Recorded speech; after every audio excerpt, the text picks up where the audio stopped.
एहतजाज, एमक्यूएम सरापा एहतजाज है। एक दिन में 3 प्रेस कॉन्फ्रेंसेस की इन्होंने कल। आज भी हुकूमत का हिस्सा है। मैं बहुत एहतियात से ये बात कहना चाहता हूँ कि ये तबाही बर्बादी जो आज हो रही है, ये 2008 में इसकी इब्तिदा हुई है। उस दिन जिस दिन आसिफ अली जरदारी साहब को 9-0 बुलाकर उनको टोपी पहनाई गई, अजरक पहनाई गई, और उससे बड़ी टोपी वो फारूक सत्तार को पहना कर गए मीडिया के सामने। और वो जो टोपी पहनाई है उन्होंने 2008 में, अब तक वो टोपी उतार नहीं सके। ये जो साथ जीने मरने की कसम खाई और ये जो कुर्बत हुई, उस कुर्बत के बाद पीपल्स पार्टी को ये पता लगा कि भाई ये तो अंदर से खोखले हैं। अल्ताफ हुसैन साहब ने 2009 में अपने तलाक का मसला जरदारी साहब से हल करवाया। उनके वफाकी वजीर कानून फारूक एशनाइक, उनके वफाकी वजीर दाखिला रहमान मलिक को लंदन बुलाकर अपने तलाक का मसला हल करा रहे हैं। सारे बेगम के लगाए हुए इल्जामात की कॉपी आसिफ अली जरदारी के 2 वजीरों को दे दी सामने कि ये लो, ये मुझ पर इल्जाम है। बेडरूम से लेकर सारी दुनिया के सारा इल्जाम उस खद्दे में था। जिनसे हुकूक लेने के लिए 40 सालों से पार्टी बनाई, कोटा सिस्टम खत्म करने के लिए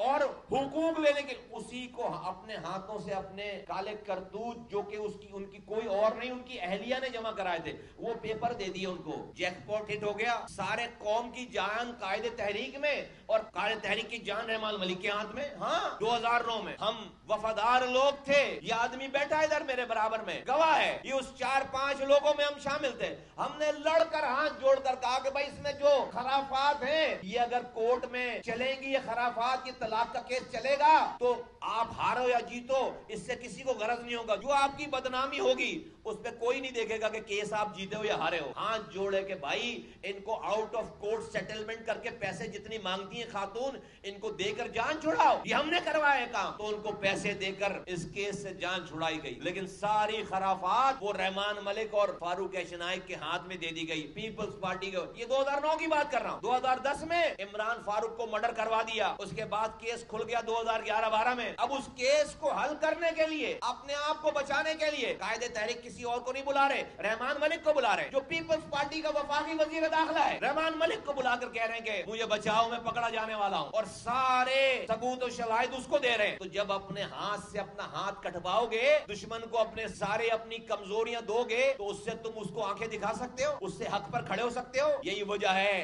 कैब कराची वालों है, मोहजरों खास तौर पर 4 दफा 2018 से 2013 तक 4 दफा हुकूमत से बाहर गए हैं और 1 रहमान मलिक की कॉल पर वापस आए। 4 दफा हुकूमत से बाहर गए और 1 रहमान मलिक की कॉल पर वापस आए मोहजरों। और उस दौरान इस पार्टी के अंदर, एमक्यूएम के अंदर जो गिद्ध बैठे थे, जिनको अपनी गवर्नरी चलानी थी, अपनी वजारतें चलानी थी, वो पीपल्स पार्टी की दूसरी तंजीम बन गई। वो और पीपल्स पार्टी मिलकर यहां से साजिश करके बताते थे कि एमक्यूएम से कैसे इख्तियारात लिए जाएं ताकि मैं अपना गवर्नरी अपनी रख सकूं। जरदारी को इशरतुल इबाद से अच्छा गवर्नर मिल नहीं सकता, उसका अपना आदमी भी उसको वो कुछ नहीं लेकर दे सकता था जो इशरतुल इबाद ने एमक्यूएम से लेकर दिया, और एमक्यूएम को हिलने भी नहीं दिया कहीं, और भाई को हमेशा ऐसे ट्रैक पे रखा कि भाई यही सही है जो कुछ है। यही वजह है कि 2013 में अपने हाथों से इख्तियारात और वसाइल, ये लोकल गवर्नमेंट ऑर्डिनेंस बनवाकर अपने हाथों से साइन करके सारे इख्तियारात शहरी दे दिए। 4 साल इनका एमक्यूएम का मेयर बोलता रहा इख्तियार नहीं, इख्तियार नहीं, इख्तियार। इख्तियार गए कब? 2013 में, उस वक्त जब इसी एमक्यूएम के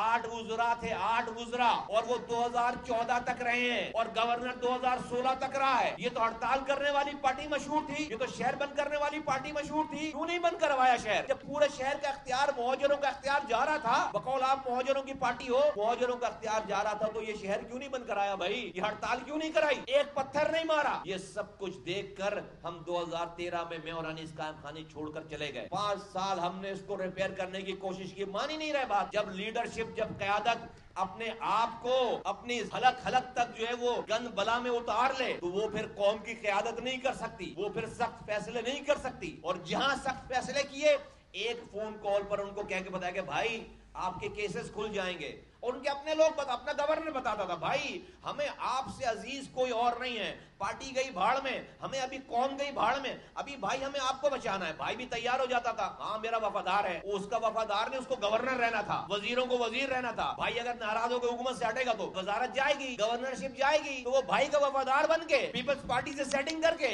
इस कौम को बेचा गया। आज जो ये भुगत रहे हो, हाँ उसमें ये आज की एमक्यूएम शामिल शायद ना, और यकीनन नहीं है, क्योंकि ये डिसीजन मेकर नहीं थे। ये बात एक दिन की नहीं है, ये आज की कहानी नहीं है, ये 2008 उस वक्त से कहानी शुरू हुई हुई है जिस दिन जरदारी साहब को 9-0 बुलाकर अजरक और टोपी डाली गई है, शहीदों का खून माफ किया गया है और खुद बहुत बड़ी सी टोपी पहन ली गई। फारूक सत्तार बड़े खुश होकर घूम रहे थे, जरदारी ने टोपी पहना दी उनको, पूरी कौम को टोपी पहना गए, एक फारूक सत्तार को नहीं। आज तक वो सिलसिला जारी है। हम 2013 में छोड़कर चले गए, कोई मेरा मसला नहीं था, अनीस कायम खानी का मसला नहीं था। सीख रहा हूँ 6 सालों से कि देखो ये अपने तरीके कार को चेंज करो खुदा के वास्ते। देखो बुरे दिन आने वाले हैं, देखो ये करने वाले हैं। कौन सी आज जो बात हो रही है जो मुस्तफा कमाल ने 6 सालों से नहीं की है? चीख चीख के थक गया हूँ। देखो सारी जुबानें बोलने वालों को साथ लेकर चलो। देखो आइसोलेशन में ना डालो मुहाजिरों को। जब कौम का लीडर लंदन में बैठकर पीपल्स पार्टी वालों को ये बोलेगा कि मैंने बहुत हथियार जमा कर लिए, लड़के बहुत है मेरे पास, आओ मिलकर तुम और हम मिलकर